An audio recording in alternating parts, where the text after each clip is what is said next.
In the first English dubbed episode of Dragon Ball Super, the narrator said, "Previously in Dragon Ball Z," as they showed the death of Buu, and this is a solid hint that DBS will go past the ending of Dragon Ball Z. I'll talk about that in this video.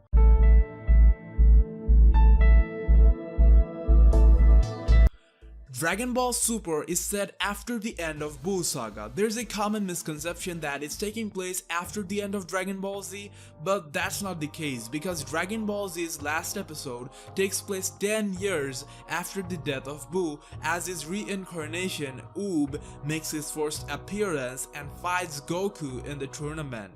When Dragon Ball Z ended, Akira Toriyama or even Toei didn't have any particular plan of continuing the story further. But due to massive fan demand, almost after 20 years the show started again, and since then a lot has happened.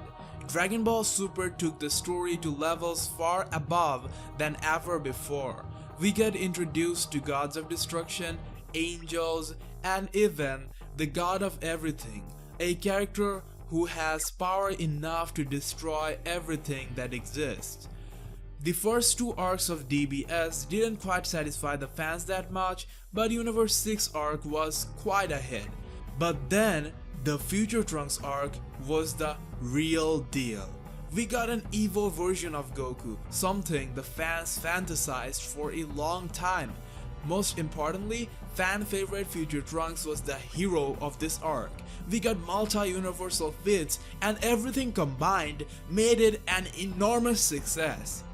Beating the likes of One Punch Man on ratings, DBS is now making a lot of money.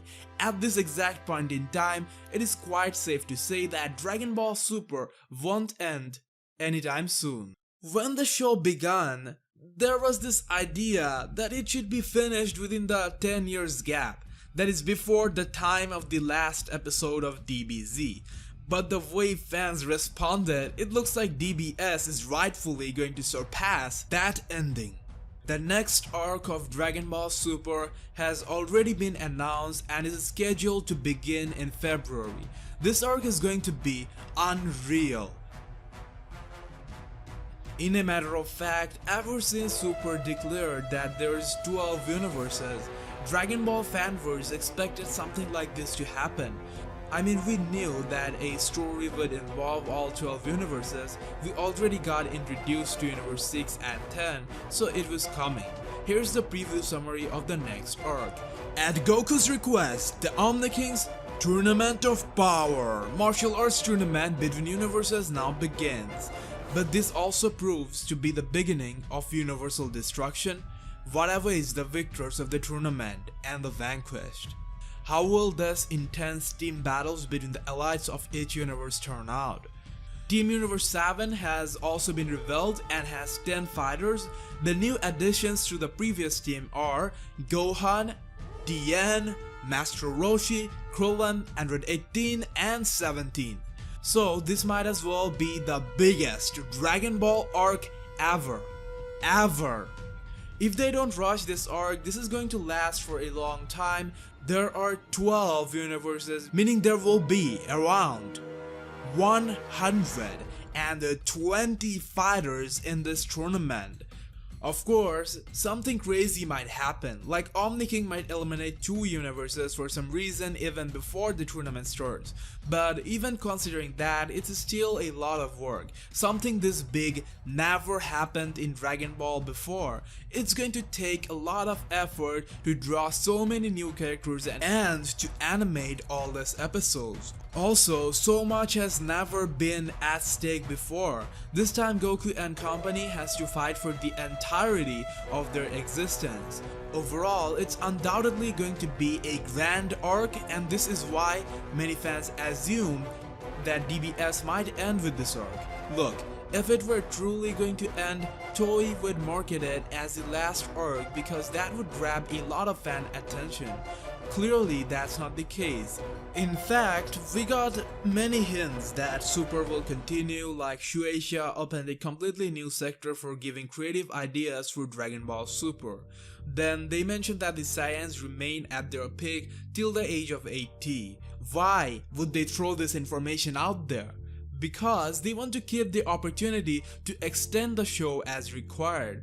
Also, they are introducing new universes and you can only expect more stories from all the universes. There is also a matter of common sense. We haven't had an official Dragon Ball Super movie yet. So all that reason combined, I think Super is going to surpass the ending of Dragon Ball Z and continue with it. Like I mentioned at the beginning of this video, the English dub is clearly ignoring the final DBZ episode, and when they said previously on DBZ, they showed the ending of Boo arc. It is because DBS will not only go past DBZ ending but also might override the original ending. When the DBZ final episode script was being written, they didn't have DBS in mind, and now if we put that into the same continuity, that episode does look quite weird. Not only that, the last episode limit is something DBS wants to get rid of ASAP. It is very bothering and kinds of hurt the seriousness and uncertainty factor, because no matter what, you know after a period everything is going to be just fine. Goku and everyone else is going to be okay because the ending says so. Also, if they go past the boundary of Z, it would feel like a new material in the real sense and would have an actual impact on the story as a whole. It would simply be more severe, as we would see a time beyond what we have already seen.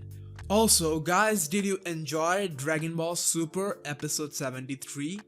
I feel bad for Gohan. It was going to be his biggest success. That Cocoa chick was riding him and you know what was going to happen next.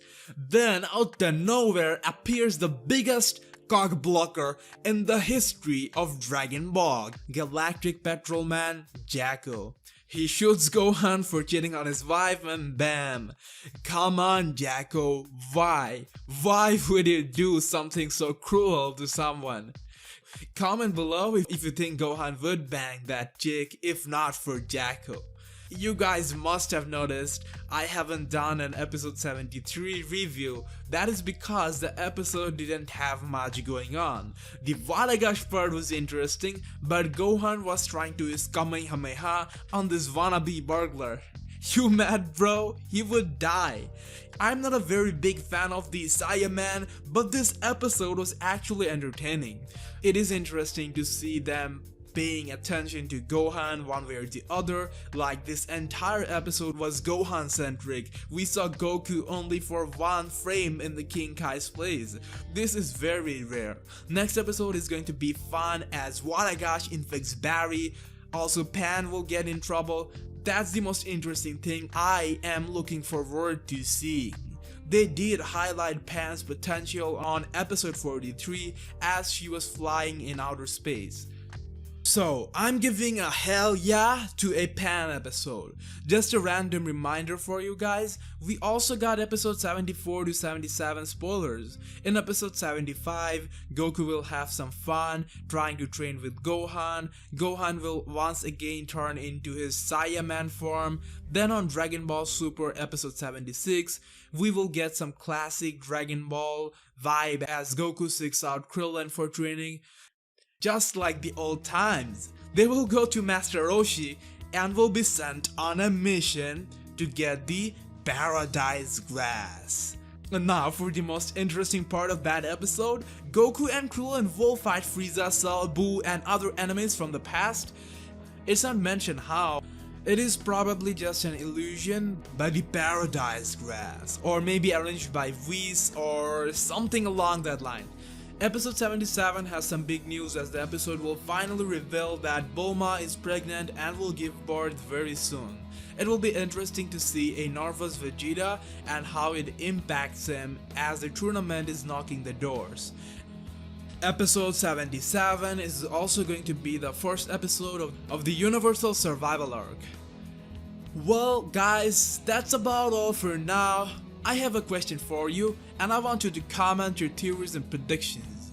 This is, do you think Grand Priest might do something evil in a surprising twist of events in the multiverse tournament? If you want to get your comment noticed, I request you to leave your comment on Dragon Ball Z Super Theorist Facebook page. The link will be attached down below in the comment section. See you in the next Dragon Ball video.